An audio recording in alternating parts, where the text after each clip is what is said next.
Hi, my wonderful children. Welcome to another e-learning class. I am Mrs. Hope.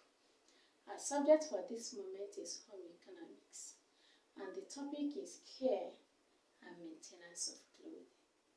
Remember that we wear clothes on our body to cover our nakedness and to protect our body from bad weather. It is necessary for us to take adequate care of our clothing. Why? To make the clothes last long and then to save costs on the new ones.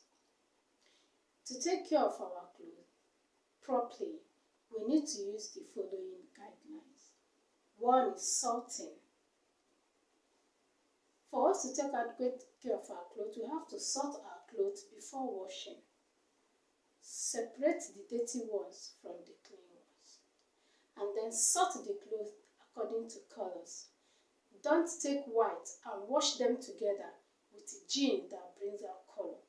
The gin will stain or kill the white. So sort them according to their colors and sizes. 2. Soaking. Before washing clothes, always make sure you soak the clothing so as to make the dirt soft and easy for washing. Then washing. Remember that you cannot wash clothes that is not sorted or soap. Before washing, you must enter water with soap before washing it. And when washing, always pay attention to the collars and then the armpit. Rinsing.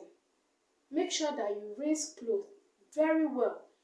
To be on the safe side, rinse 2 or 3 times just to remove the dirt far away. Then drying. Dry your clothes in a good place. You know the best place that you dry your clothes. Always make sure your clothes dry and don't bring in wet or moist clothes into the house. Ironing. Remember to iron the clothes that is already dried before putting it where it's supposed to be. Then after ironing, don't forget to hang the hangables. What do you mean? The clothes that is supposed to hang, always hang them. Like the coats and our gown, we can always hang those ones. And then fold the foldables like wrapper. We fold wrapper. So whenever we are done washing or taking good care of our clothes, we should remember to hang the hangables and fold the foldables. And when we do all this, our clothes will last long and we use them as long as we want. Thank you for giving me your time. And this is where we'll stop for today. Don't forget to log in to Class Dojo for my activity. Bye and see you in our next class.